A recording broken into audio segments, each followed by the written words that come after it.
Hey, Skift listeners, hear about the latest trends in the travel industry with the Brand USA Talks Travel podcast. Right now, listen to special live from IPW interviews featuring U.S. Travel's Jeff Freeman. DMOs are at the heartbeat of U.S. travel. Liz Bittner from Travel South. A lot of key gateway markets are back. LA Tourism's Adam Burke. We all win when we all partner together. Plus, Brand USA's Stacey Melman and Jackie Ennis with international travel trends and Chris Thompson's farewell finale. I'm Mark Lapidus. Join us for Brand USA Talks Travel on your favorite podcast platform.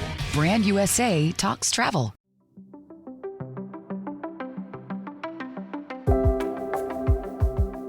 Thank you for listening to the Skift podcast. Today's episode features a session from the recent Skift Global Forum, which took place in New York City in September of 2022. To learn more or join us at the next Skift event, visit live.skift.com. Enjoy the conversation.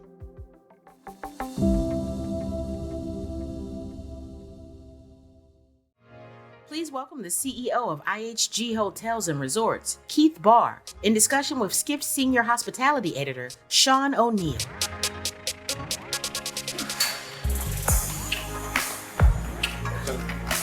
The chair. Thanks for joining us, Keith.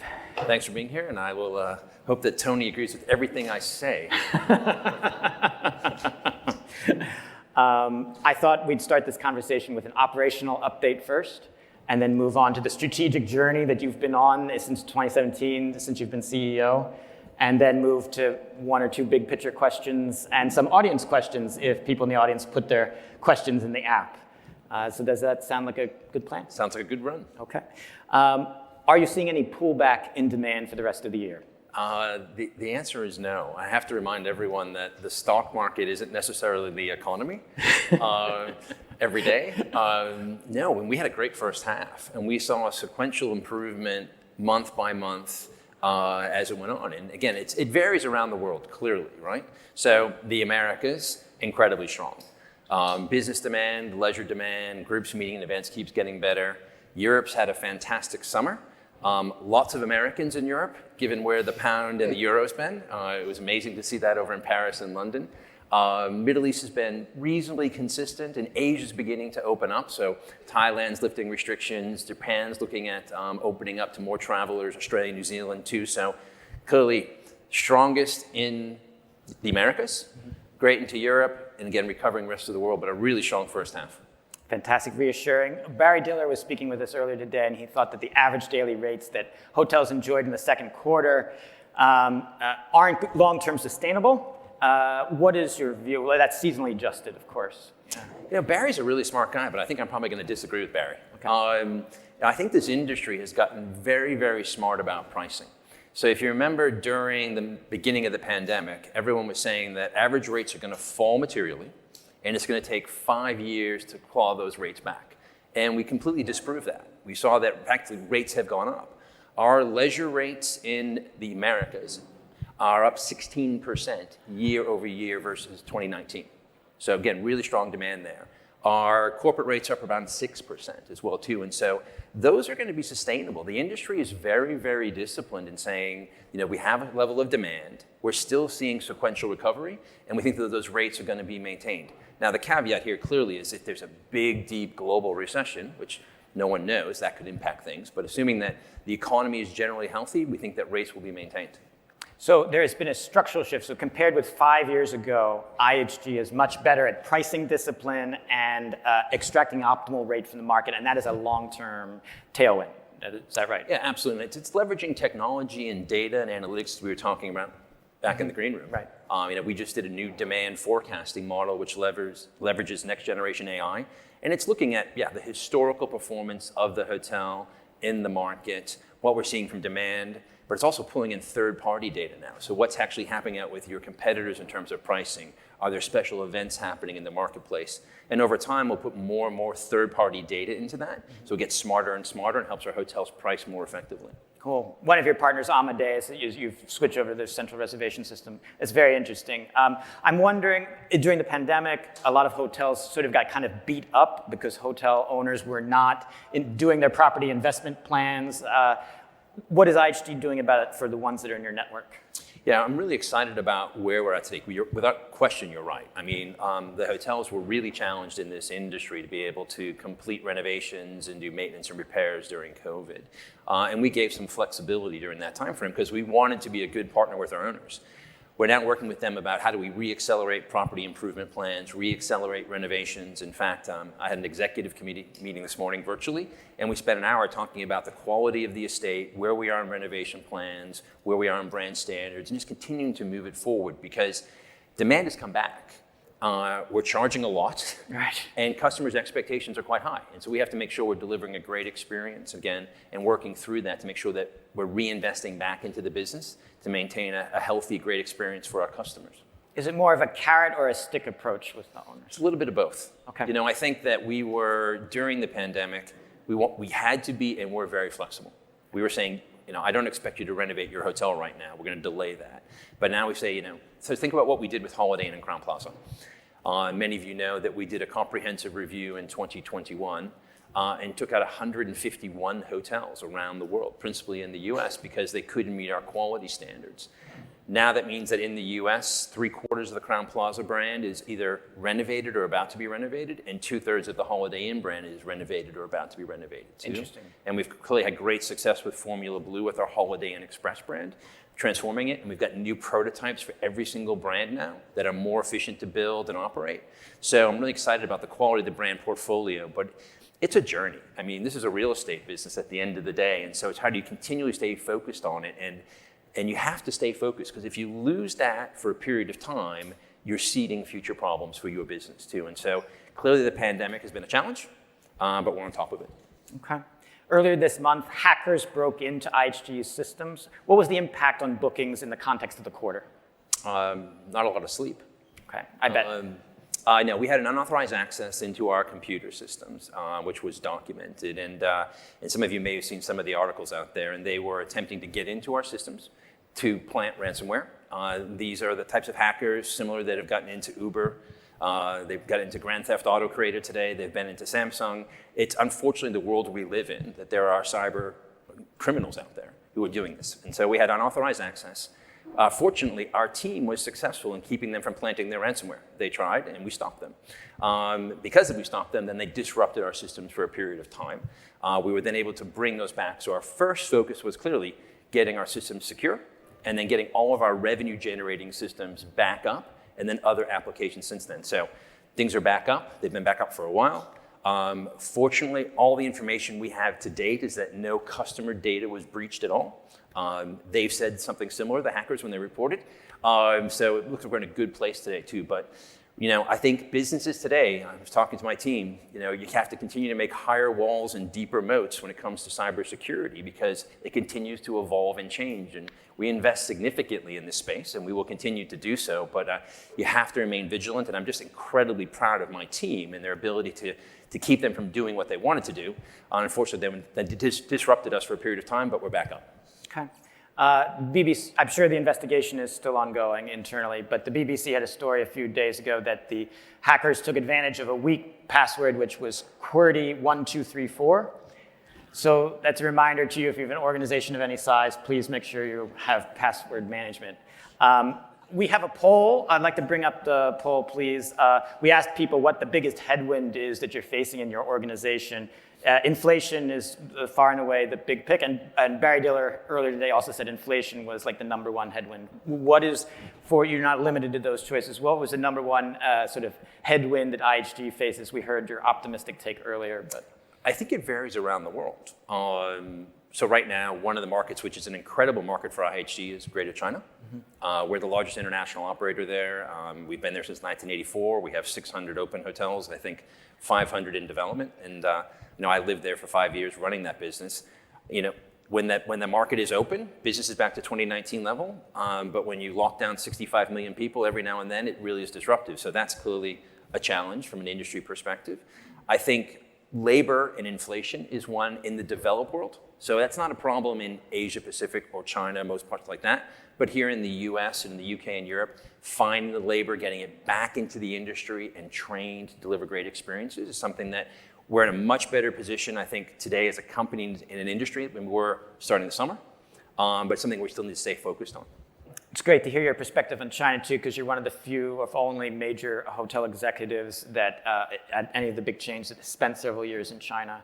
I do have sort of like a question in terms of what you think in the macroeconomic context in terms of Europe. Let's say the energy crisis in Europe is just something we haven't really talked about at Skift Global Forum yet. There's a risk that there could be more than just a garden variety recession. There might be a financial shock that disrupts supply and demand. Whereas in the United States, there might be a soft landing. Things might actually turn out to be better than some people expect. Can IHG run two different playbooks in the different markets if that's what's called for? I mean, I think the way that we're structured enables us to do that, recognizing that we saw that during the pandemic, and I was talking to Jane Sun, who runs Trip, formerly C-Trip, yesterday. Trip.com. Trip.com. Uh-huh. And she goes, what's great about how you run your business, Keith, is you let your China team run the China business. And that's my general view. I let the Americas team run the Americas business, the Europe business, because the challenges are always going to be slightly different, and the solutions will be slightly different. And if you try to sit in the corporate office and say there's a one-size-fits-all approach, you're going to fail. And so you have to have great people in the market, close to the business, working with owners too. And so we'll run a different playbook around the world depending upon what we're seeing in the macroeconomic and the geopolitical issues. Okay. Let's move on to the strategy update. So maybe we can call for the slide. This slide has the brands that IHG had when you joined Keith in 2017, and then the brands that you have today. So what would you say is, what should we understand about the brand evolution at IHG? It's a lot more complete. So I started with the company. I celebrated 30 years this July. Congratulations. With IHG. And when I took over as CEO, one of the things that I talked to our team about was there are customers who want to stay with us and we don't have a brand. And there are owners who want to work with us and we don't have a brand. Okay. And so we need to complete the portfolio because you've heard me say this before, it's like rungs on a ladder. And if you're missing rungs on a ladder, it's really hard for a customer to go up and down that ladder, or an owner to go up and down that ladder. And so, we acquired Region and Six Senses. We've launched the Vignette Collection. We've launched Avid and Atwell and Voco. And we've just filled in. And I was talking to someone the other day, and I go, it was like a puzzle. We had the pieces, but we hadn't put them in. And now we have. And so it's just been amazing how it's transformed our ability to work with companies today, capital partners who weren't talking to IHG. And it's really, really exciting. Hey, Skift listeners, hear about the latest trends in the travel industry with the Brand USA Talks Travel podcast. Right now, listen to special live from IPW interviews featuring U.S. Travel's Jeff Freeman. DMOs are at the heartbeat of U.S. travel. Liz Bittner from Travel South. A lot of key gateway markets are back. LA Tourism's Adam Burke. We all win when we all partner together. Plus, Brand USA's Stacey Melman and Jackie Ennis with international travel trends and Chris Thompson's farewell finale. I'm Mark Lapidus. Join us for Brand USA Talks Travel on your favorite podcast platform. Brand USA Talks Travel. On the lifestyle in particular, we're going to be hearing later at Skift Global Forum from Sharon Pastor-Shaw, who's of Ennismore, and along with the core, they're producing a lifestyle property on an average about once a week. Are you happy with your pipeline and lifestyle? I'm thrilled.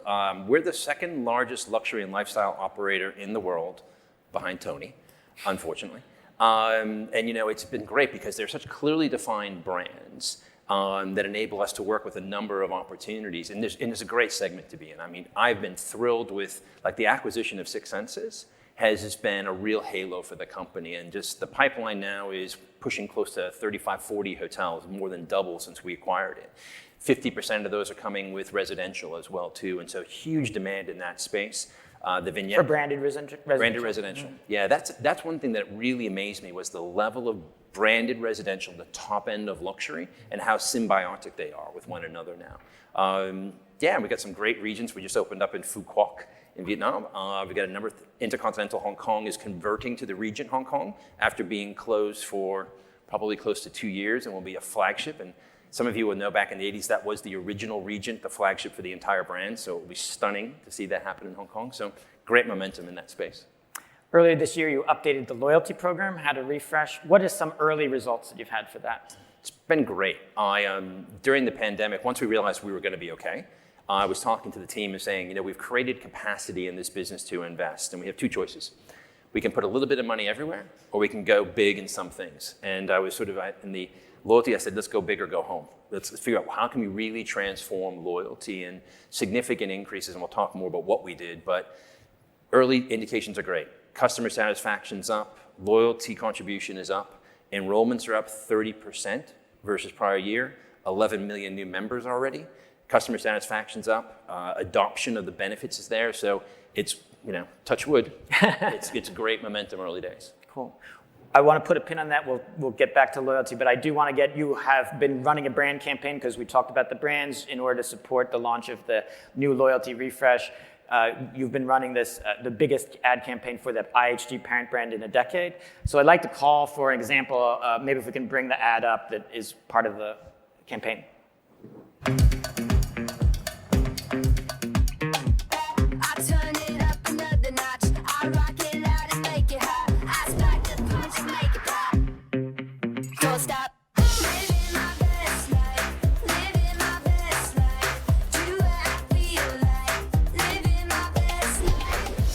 Introducing IHG One Rewards. 17 hotel brands, 6,000 global destinations. One loyalty program that lets you guest how you guest. So internally at Skift, we are of two minds about the campaign. So one half of us is sort of like, yeah, this is cool. We like the energy, it's sophisticated diversity. And others are sort of like scratching their heads a little bit, because they're left, what's the difference between IHG and Marriott or some of the other platform brands, because they all allow you to move up and down from luxury to economy. So how would you respond to sort of a critique like that? I'm glad you scratched your head, because we want people to be thinking about this. Okay. And it really goes to the whole, and everybody talks about this word, the whole thing of personalization, right? And everyone throws that word around easily. But when we were thinking about the program, it was, yes, we're going to increase the value of the currency. Yes, we're going to add new tiers and make it easier for people to achieve higher status. Yes, we're going to add breakfast for our Diamond Elite members, all those things. It really was about personal choice. And the big thing came into milestone benefits.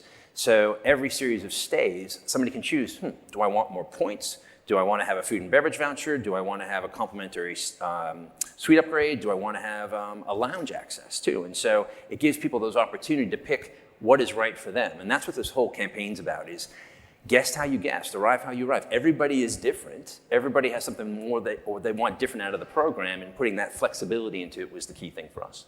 And the app you reviewed in order to make the things better as well, right? Yeah, I was saying earlier, we were the first, we had the first app in the hotel industry for the big companies, and that was fantastic. When you have the first app, eventually you have the oldest app. And you recognize, you have two things. You go, we can improve this, or we can bin it and start over. And so we replatformed it in its entirety too. And so completely new technology, real flexibility, simpler to book, simpler to access your account, great content. It's just the next generation app for IHG, and it's been incredibly well received. Our digital revenues are up 30% through the app versus 2019. Okay. So customers are really engaging with it. And just simple things, right? Some people stay at the same hotel all the time. And we've got like a one-click button now. If you want to stay at the Intercontinental Barclay, click on it. Or the Holiday Inn Express in North Carolina, you click on it. Sounds pretty seamless. I want to reference something we heard earlier today at Skift Global Forum, which was a report that my colleagues at Skift Research did in conjunction with McKinsey Group. And Keith, you and your team have provided insights for that, and we're grateful for that. You have, for your going to zero carbon emissions, you call that as part of your journey to tomorrow. What would be something that you would call out from that effort that you feel is of great value? It's complicated. Okay. It's hard. It's the right thing to do, okay. Fundamentally. And we mapped out how to, basically, we have to lower our emissions by 46% by 2030 to achieve our science-based target of 1.5 degrees. And then eventually get to a net zero at some point in the future. And there's so many pieces that go into that. It's looking at we have 6,000 hotels today that have already been built.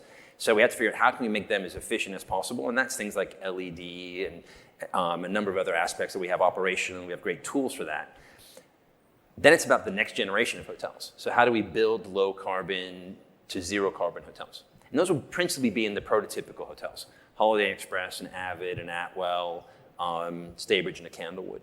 And we have a team meeting on it today, and we've got engineers and incredible thinkers looking at going, how do you rethink this whole space?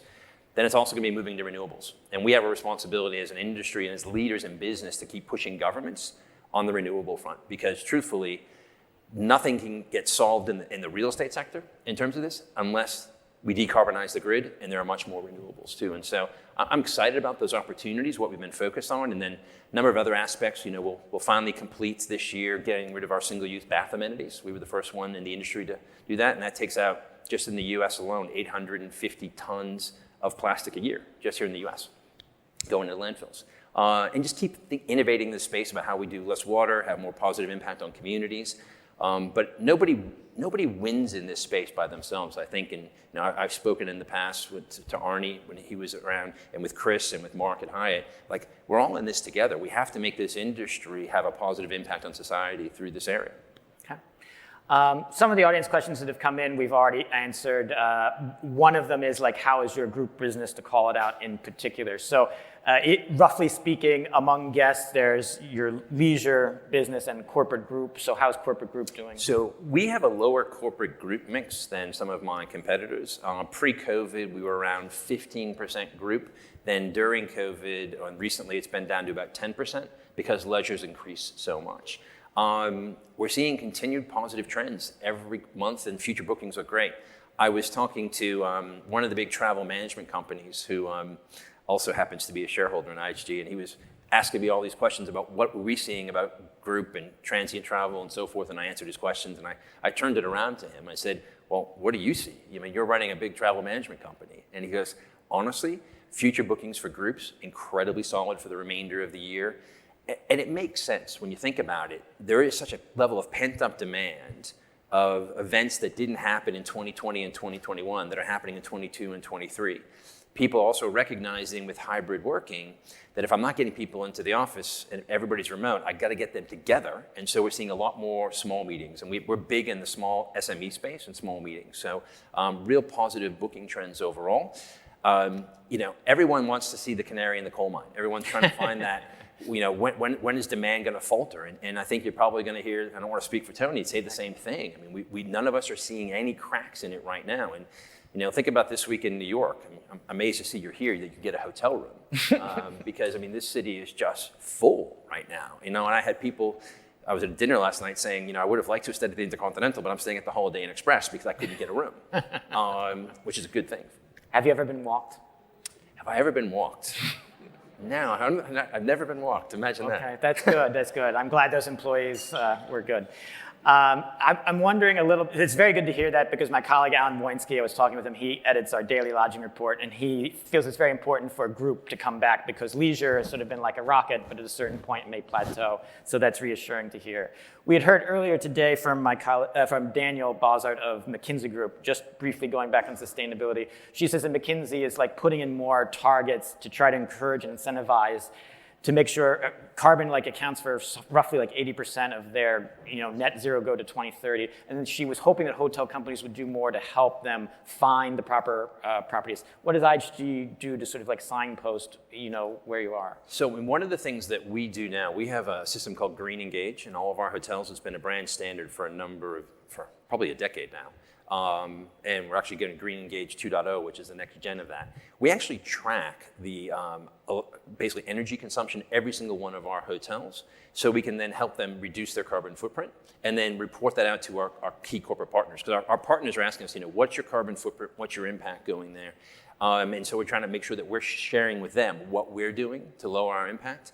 It's an interesting thing though, and I was talking to, again, another travel group, and they were talking about one of their big customers is one of the big consulting services group. And this group came out in the middle of COVID and said, we're going to achieve our carbon targets, our ESG metrics, by cutting our travel by 50%. And it was big, and it made the news for a while. And he goes, that was my first customer who's already back to 2019 levels. They realized there was no way, being in consulting and services, that they could sit behind a Zoom monitor or a Teams meeting and do business development. No one's going to go sign a $10 million consulting contract having never met the person. Right. And nobody's going to sit there and say, it's okay to have your team sitting someplace else and not working with my team. And so I think the realization of the need for human connection has become true for all of us now, right? It's why we're all here today. We could be all sitting at home on a computer screen watching this, but we want to get together. We want those spontaneous moments of interaction and the casual conversations and seeing someone you haven't seen in a while. And so I said during COVID, I said 22 and 23 is going to look a lot more like 2018 than 2019 than people realized. And everyone was like, no. Gates is saying travel is going to be down by 50%. Human nature is very, very slow to change. I mean, the one thing that has changed is hybrid working. I will acknowledge that. But a lot of the other truisms around travel, pleasure's a real thing. People are actually blending these trips. I can't tell you how many nights it was specifically, but you can definitely see it happening time and time again too. So I think we've got, lots of tailwinds in this industry. It's a growing business. We signed 200 hotels in the first half of the year, opened 100. We've got 1,800 hotels in the pipeline, 1,850. So that's years of growth, and the big companies are just going to get bigger. Whoever is able to put the most heads in the beds in the end wins. That seems like it's the game, right? Yeah, the Bill Gates quote about 50% down is not aging very well so far. No. Thank you so much, Keith, for joining us. Thank you. Really appreciate it.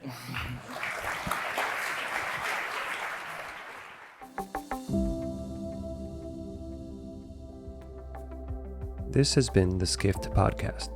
Thank you for listening.